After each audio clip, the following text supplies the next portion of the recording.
Assalamualaikum warahmatullahi wabarakatuh.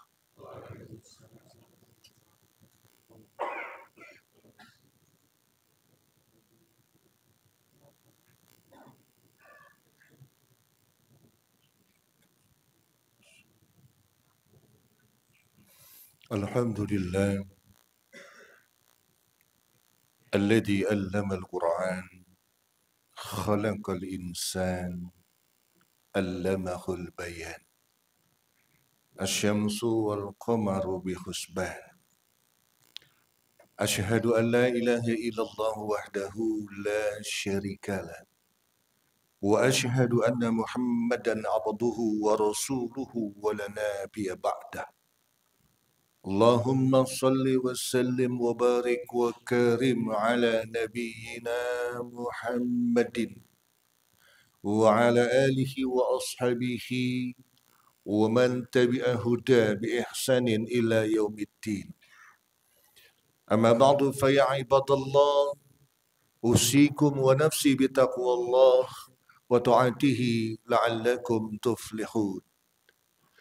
فقد قال الله تعالى في كتابه الكريم: أعوذ بالله من الشيطان الرجيم. بسم الله الرحمن الرحيم.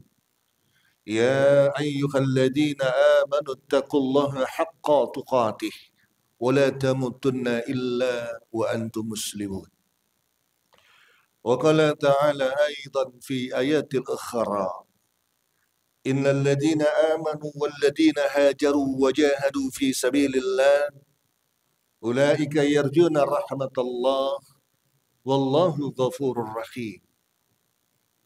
وقال أيضا: إن الذين آمنوا وهاجروا وجاهدوا في سبيل الله بأموالهم وأنفسهم أعظم درجة عند الله أولئك هم الفائزون. وقال رسول الله صلى الله عليه وآله وسلم: المهاجر من هجر ما نهى الله عنه.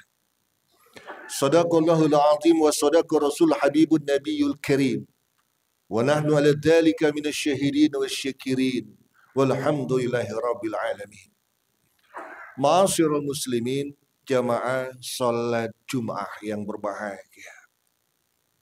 Satu saat Ali bin Abi Thalib ditanya, pada saat Ali menjadi khalifah, ya Ali, kenapa di saat engkau menjadi khalifah justru banyak persoalan, banyak konflik, bahkan peperangan? Dan itu tidak terjadi pada masa Abu Bakar As-Siddiq, zaman damai itu.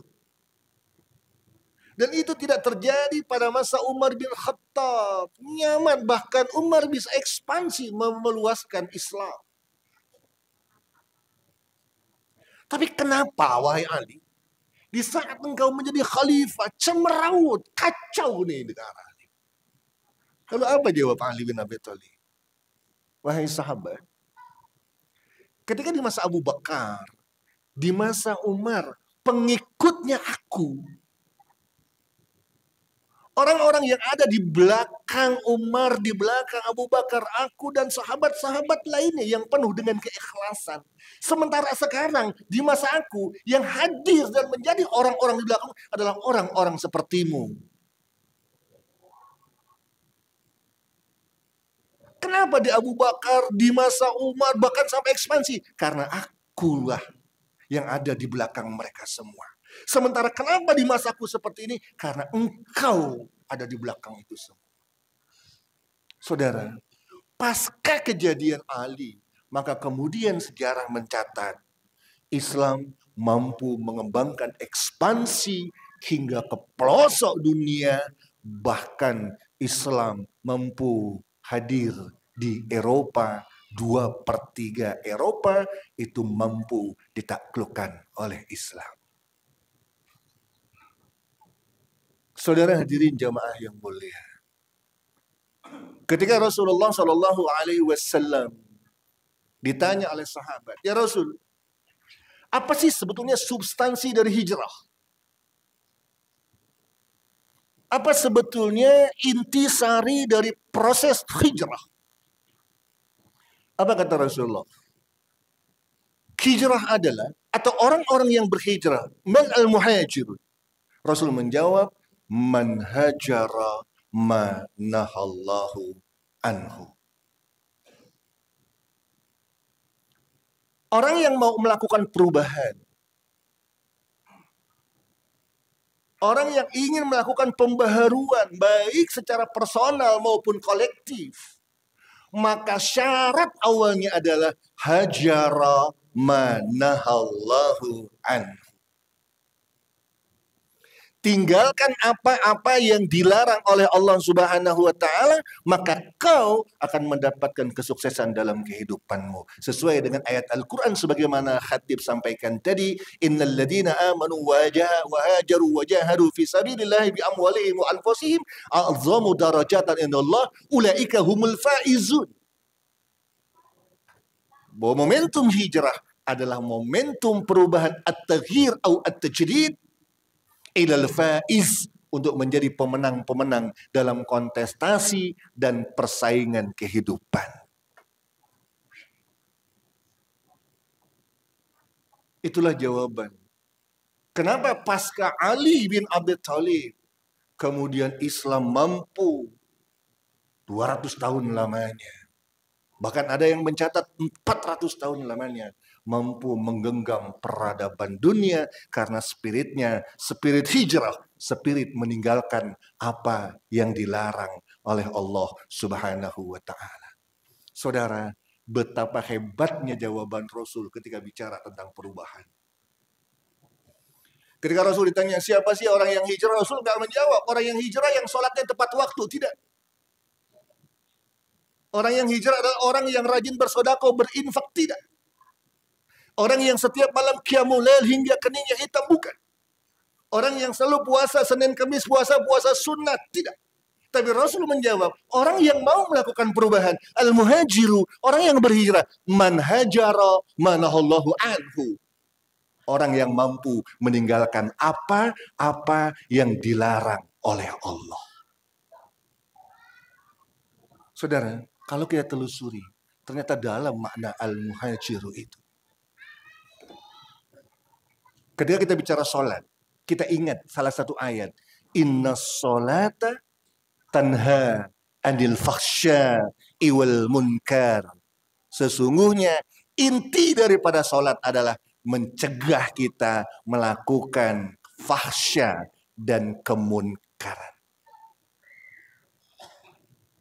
Jadi bukan cuma sekedar kita sujud, bukan kita cuma sekedar ruku, tapi bagaimana di luar sana kita mampu memagari diri kita untuk tidak melakukan apa-apa yang keji dan apa-apa yang munkar yang dilarang oleh Allah. Kenapa? Karena banyak orang sholatnya tepat waktu, hebat, tapi tak mampu mencegah kemunkaran pada dirinya. Betapa hebatnya dia beribadah, bahkan zikir ribuan kali, tapi masih maksiat, berbuat munkar, zalim, korup. Haji berkali-kali, tapi hari ini menggunakan pakaian orange.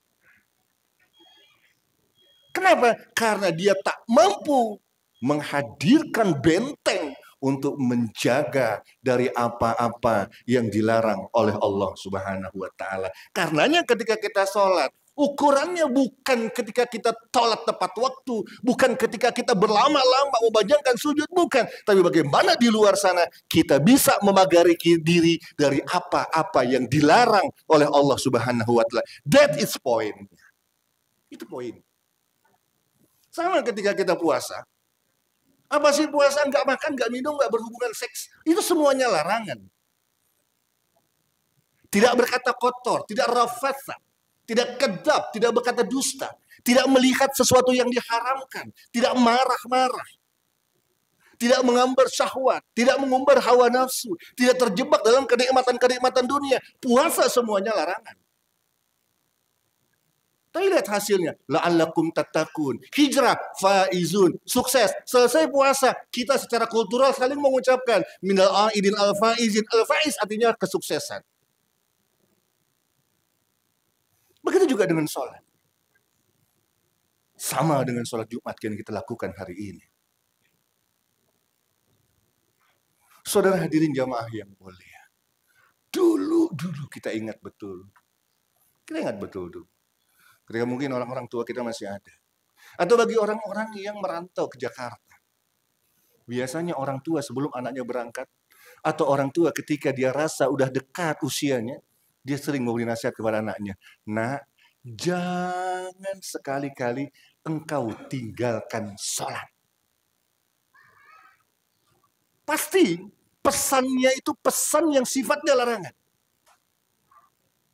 Nah, sholat 5 waktu ya jarang terdengar itu. Nah, jangan engkau sakiti orang lain. Nah, jangan engkau sombong dimanapun engkau berada. Nah, jangan semuanya larangan. Dan ketika kita ingat, jangan sekali-kali kamu ninggalin sholat. Maka kita pegang itu. Kenapa? Karena akan tertanam di prefrontal cortex, syaraf otak memorial yang ada di belakang mata kita akan menyimpan pesan itu. Jangan. Jangan tinggalkan kau sholat, jangan tinggalkan puasa, jangan berbuat sholim, jangan munkarat, jangan maksiat. Jangan akan tertanam dalam benak kita. Tapi anehnya, dalam sistem pendidikan sekarang justru harus dihindari kalimat-kalimat larangan dan kalimat-kalimat nafiah karena itu tidak positif terhadap perkembangan psikologi anak, kontradiktif dengan apa yang diajarkan Rasulullah Shallallahu Alaihi Wasallam. Oleh karenanya saudara hadirin jamaah yang mulia, berbilang 10 hari, 9 hari kita memasuki tahun baru Hijriah 1445.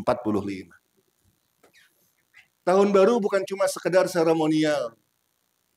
Bukan cuma pergantian kalender dari 1444 menuju 1445.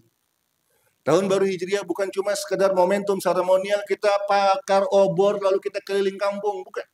Tapi spirit Hijriah adalah spirit perubahan dalam kehidupan kita. Spirit hijrah adalah spirit tajdid. Al-quwah at-tajdidiyah. Melakukan perubahan dalam kehidupan kita. Itulah spirit hijrah. 20 tahun lalu kita puasa. 10 tahun kemudian kita puasa. Tahun ini kita puasa. Apakah ada perubahan dalam kehidupan kita? 15 tahun lalu kita mulai sholat. Mungkin awalnya belentang-belentong, tapi 10 tahun belakangan kita mulai konsisten, bahkan kita tambah dengan qobliyah dan ba'diyah. Bahkan kita tambah dengan qiyamul lail. Adakah perubahan dalam kehidupan kita dari segala aspek kehidupannya? Atau kita justru terjebak dalam ritual-ritual yang dilakukan sebagai sebuah pendekatan spiritual? Saudara, ada satu kalimat yang sering menjadi muqaddimah para guru, para kiai, para ustadz ketika menyampaikan pesan-pesan. Alladzi arsala rasulahu bil huda wa dinil haq. Dialah Allah yang mengutus Rasulullah Muhammad SAW dengan agama yang terbaik. Arsala rasulahu bil huda, petunjuk, wa dinil haq, dan agama yang terbaik. Bahwa Islam adalah agama yang terbaik. Untuk apa Rasulullah diutus? Liyuzhirahu ala dini kulli. Untuk kalian, wahai pengikut Muhammad, wahai kalian yang mengaku dirinya muslim, liyuzhirahu ala dini kulli. Tunjukkan kepada agama-agama lain di luar sana bahwa kalianlah yang terbaik. Rasulullah diutus menjadi nabi terakhir khatamul anbiya bukan cuma sekedar pelengkap syariat. Islam dihadirkan dengan kita pengikutnya bukan cuma sekedar pelengkap perjalanan sejarah zaman. Bukan. Tapi Islam dihadirkan oleh Rasulullah untuk liyuzhirahu ala dini kulli. Tunjukkan kepada seluruh keyakinan, seluruh agama, paradigma berpikir, pemikiran, konsep apapun di luar sana bahwa Islamlah yang terbaik. Liyuzhirahu ala dini kulli. Sering itu disampaikan. Untuk menunjukkan bahwa kita adalah the best. Kita adalah yang terbaik. Dan setiap tahun kita distimulasi dengan hijrah, dengan hijriah, dengan sebuah upaya mereview perjalanan sejarah bagaimana Rasul membangun peradaban di Madinah yang kemudian menjadi munawwarah, peradaban yang memantulkan cahaya kebaikan, kedamaian, ketentraman hingga ke seluruh pelosok dunia sampai hadir di tengah kita, kehidupan kita hari ini. Oleh karenanya saudara hadirin jamaah yang mulia, kalau kita lihat ayat Al-Quran, bicara tentang hijrah, innal ladzina amanu hajaru jahadu fi sabilillah ulaika yarjuna rahmatallah wallahu ghafurur rahim. Kita lihat lagi ayat innal ladzina amanu hajaru jahadu fi sabilillah bi amwalihim wa anfusihim wa azamu darajat innallaha lakahul faizun. Maka semua bicara tentang nilai-nilai perubahan, nilai-nilai kebaikan yang menjadi tanggung jawab kita untuk terus kita gali dan kita eksplorasi dalam rangka menunjukkan bahwa kita umat yang terbaik. Bukankah secara tegas dan jelas Quran menyatakan kuntum khaira ummah, kalian yang terbaik. Lalu kenapa faktanya hari ini kita menjadi umat pinggiran yang termarginalisasikan, yang selalu eleh dan kalah, terkesan kita hadir bukan pemenang tapi pecundang peradaban zaman. Apakah di Islam masalahnya? No.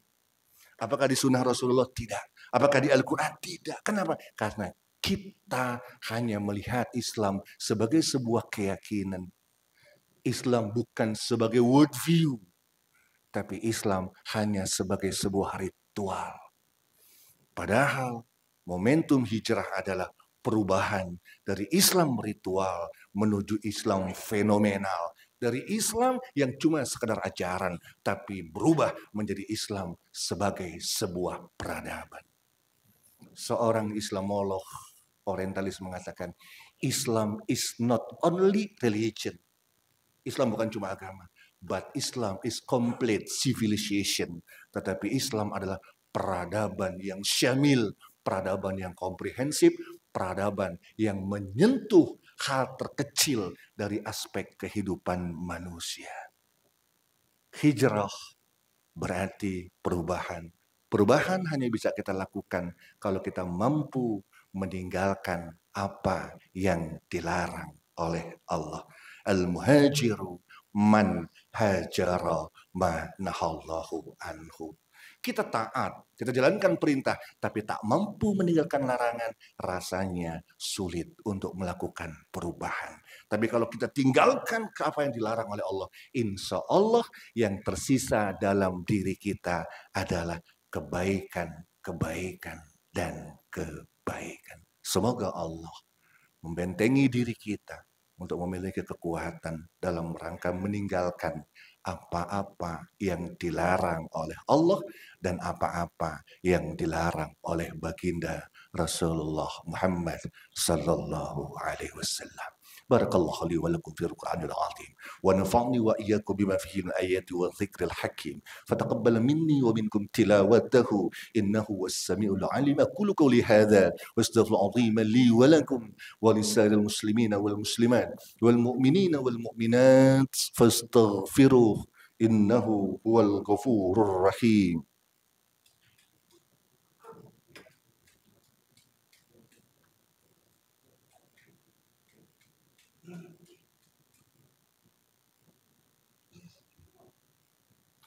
الحمد لله حمدا كثيرا كما أمر. أشهد أن لا إله إلا الله وحده لا شريك له أعظم لمن جاهد بي وكفر وأشهد أن محمدا عبده ورسوله سيد الخلائق والبشر.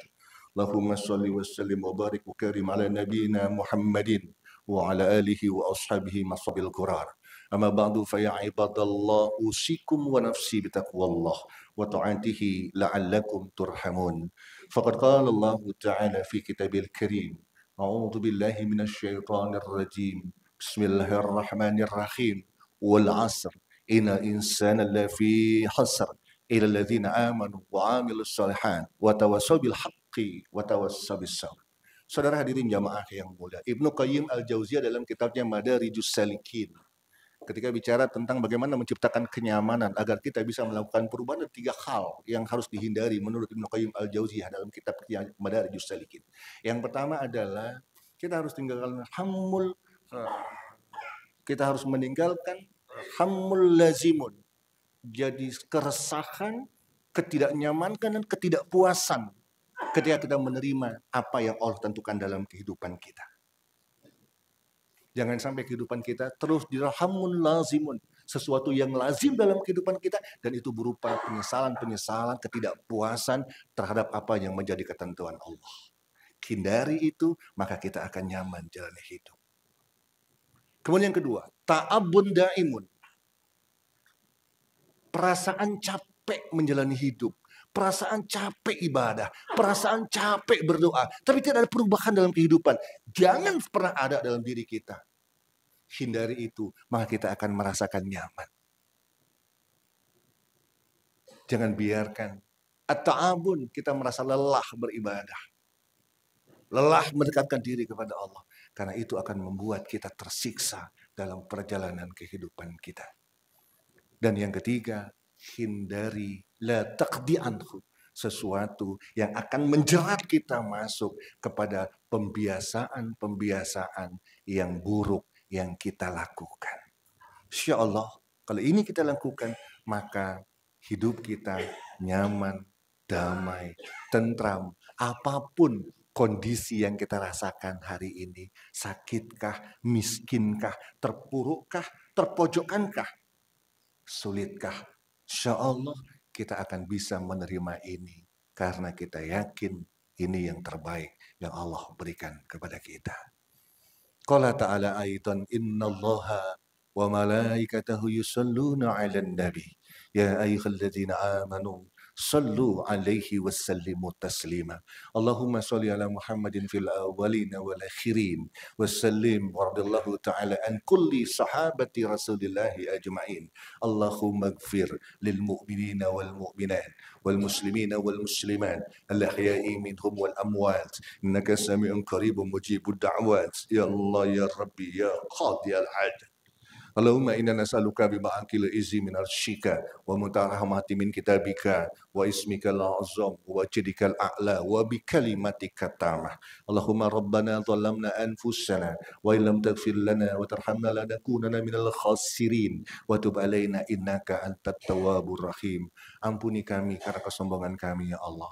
Ampuni kami karena kebodohan kami. Ampuni kami karena kelemahan kami. Ampuni kami karena ketidaktahuan kami ya Allah. Ampuni kami yang bergelimang dengan salah, khilaf dan dosa ini. Ampuni hamba-Mu yang tak berdaya ini ya Allah. Dekap kami dengan cahaya iman. Belai kami dengan sinar Quran.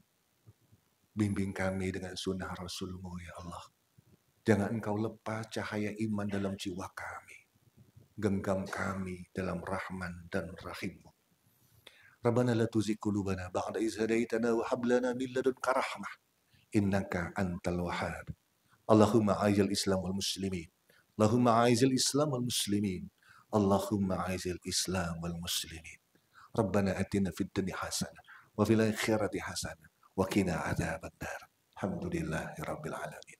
Ibadallah innallaha ya'muru bil 'adli wa ihsan wa ita'i dzil qurba wa yanha 'anil fahsya'i wal munkari wal baghi ya'udzukum la'allakum tadhakkarun fadhkuru ma yadhkurkum was'aluhu min fadlikum wa la dzikrullahi akbar.